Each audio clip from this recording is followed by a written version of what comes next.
दोस्तों नमस्कार। राजस्थान का भूगोल जब भी आप पढ़ो, मैप के थ्रू पढ़ो और एक एक फैक्ट मैप से देखने की कोशिश करो।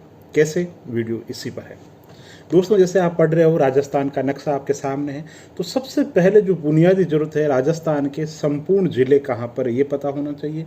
और राजस्थान के जो जिले हैं वो बॉर्डर पे कहाँ लग रहे हैं। जैसे राजस्थान के कोई जिले हैं वो अदर स्टेट के किन जिलों के साथ में अटैच है, अदर स्टेट के कौन से जिले हैं जो राजस्थान के साथ में अटैच है। राजस्थान की पूर्व, पश्चिम, उत्तर, दक्षिण स्थिति पता होनी चाहिए। और इसके साथ में राजस्थान के बॉर्डर के बारे में आपको पता होनी चाहिए। अक्षांश और देशांतर स्थिति मानते हुए कि आपको आ रही है, आपको भूगोल की शुरुआत करनी चाहिए। तो शुरुआत कैसे करें? तो जैसे कि आप पढ़ रहे हैं राजस्थान का भौगोलिक विभाजन, तो मैप आपके सामने है। तो आप देखो साहब कि मरुस्थल कहाँ है, तो साहब ये मरुस्थल वाले जिले हो गए। अर्ध मरुस्थल वाले कौन से हो गए कि ये अर्ध मरुस्थल वाले हैं। गग्गर बैसिन कौन सा है कि साहब ये गग्गर बैसिन है। नागौरी साहब भूमि कौन सी है। कुबड़पट्टी बेल्ट कौन सी है कि साहब ये कुबड़पट्टी बेल्ट है। अच्छा, और गोडवाड़ जो क्षेत्र है वो कौन सा है कि साहब ये गोडवाड़ क्षेत्र है। तो इस तरीके से हाड़ौती का पठार कहाँ है कि साहब ये हाड़ौती का पठार है। पूर्व का मैदान कहाँ है कि साहब ये पूर्व का मैदान है।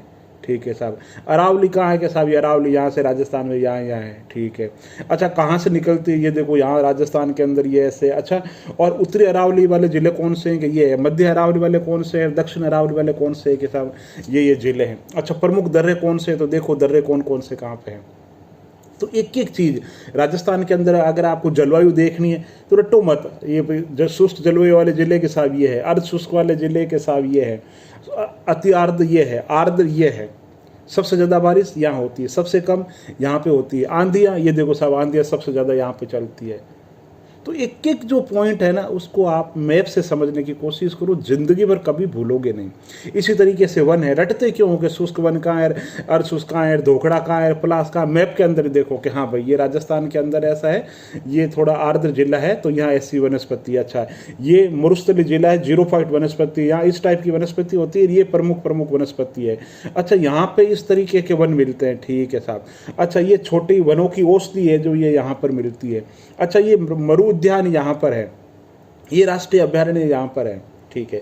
ये झीलें, प्रमुख झीलें देखो बिल्कुल मैप के अंदर के। अच्छा, इस जिले के अंदर ये झील है। ठीक है, जिले मैप के अंदर देखो, है ना। जब राजस्थान के अंदर कोई भी जिला आपको कहे, जैसे इंडिकेट कर दिया कि साहब ये जोधपुर है, तो वहां फिर आपको एक एक चीज पता होनी चाहिए कि हाँ साहब जोधपुर, कौन सी झील है यहाँ पे, कौन सी नदी परियोजना है, कौन सा उद्योग है यहाँ पर, यहाँ की कृषिगत उत्पादन की क्या स्थिति, एक एक चीज जिले वाइज आपको पता होनी चाहिए। राजस्थान के मैप के लिए कहे कि साहब राजस्थान का ये मैप है, आप बताओ जयपुर के बारे में, तो जयपुर का भूगोल एक एक चीज पता होनी चाहिए। साहब ये देखो जयपुर की ये स्थिति है, ये जयपुर की जलवायु है, ये जयपुर के अंतर्गत कृषि के अंतर्गत ये कृषिगत उत्पादन की ये चीजें हैं साहब। ये देखो यहाँ पर जयपुर के अंदर ये उद्योग है ना। और जिले में भी फिर और गहराई के अंदर चले जाओ। कैसे? जैसे कोई भी जिला है, जैसे बीकानेर जिला दे रहा है, तो आपको देखो बीकानेर के अंदर, हाँ बोलो किस दृष्टि से बताने के साहब, बीकानेर के अंदर जलवायु के साहब देखो, जलवायु की दृष्टि से तो ये है। और ये बीकानेर के अंदर यहाँ खनिज मिल रहे हैं, ये देखो साहब बरसिंहसर में ये खनिज मिल रहा है, पलाना के अंदर ये खनिज मिल रहा है। ठीक है। एक एक पॉइंट आपको आना चाहिए। और क्या साहब ये देखो कि लूणकंड सर जो है, जैतून की रिफाइनरी, यहाँ पे रिफाइनरी लग रही है। ये देखो साहब मूंगफली है, इसका राजस्थान का राजकोट कहा जाता है मूंगफली के कारण। ये देखो ये चीज़ यहाँ पे हो रही। तो एक एक पॉइंट, मतलब पहले राजस्थान का अध्ययन करो, राजस्थान के बाद में जिले का अध्ययन करो, और जिले में भी गहराई से जाओ। एक एक चीज़ है कि साहब जोधपुर है, तो जोधपुर के अंदर ये देखो साहब हड़ौदी शुष्क शुष्क, सबसे ज़्यादा शुष्क स्थल है। मतलब जो जो आप चीज़ बता सकते हो, एक एक पॉइंट जो आपके पास में होने चाहिए।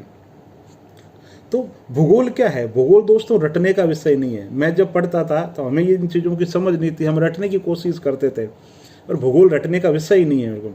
भूगोल मैप का अध्ययन है, मानचित्र का अध्ययन है।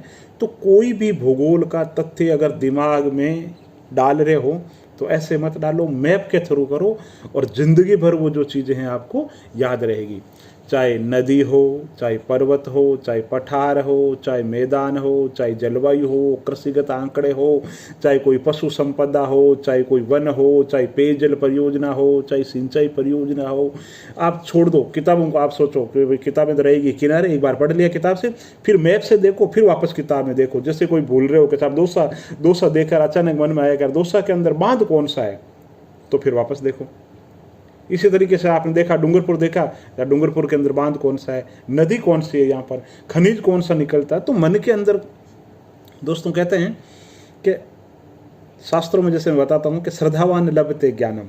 तो प्रतियोगी परीक्षा में क्यों, क्या, कैसे, किस लिए, कब, जिसके मन में ये सवाल आते हैं ना मेरे को, तो उसके लिए पढ़ाई बोझ नहीं रहती, पढ़ाई बहुत आसान हो जाती है। तो वीडियो थोड़ा लंबा हो रहा है। मेरे कहने का मतलब है राजस्थान का भूगोल सिर्फ और सिर्फ मैप से पढ़ो। पहले आप चीज़ें पढ़ो, फिर मैप के अंदर देखो, कोई चीज़ मैप में भूल रहे हो तो फिर वापस किताब में देखो, लेकिन जो लक्ष्य है, जो दृष्टि है, वो हमेशा मैप पर रखो। पहले मैप में इंडिकेशन करो कौन से जिले हैं। आपको 2 दिन में 3 दिन में ये समझ हो जानी चाहिए। अगर आप नए कैंडिडेट हो तो राजस्थान के प्रमुख जिलों की लोकेशन आ जानी चाहिए। पहला पॉइंट ये होना चाहिए। फिर उसके बाद में 1 बाय 1 आप और गहराई के अंदर जाओ और मैप को देखते रहो।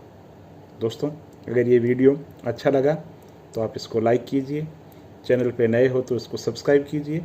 बहुत बहुत धन्यवाद।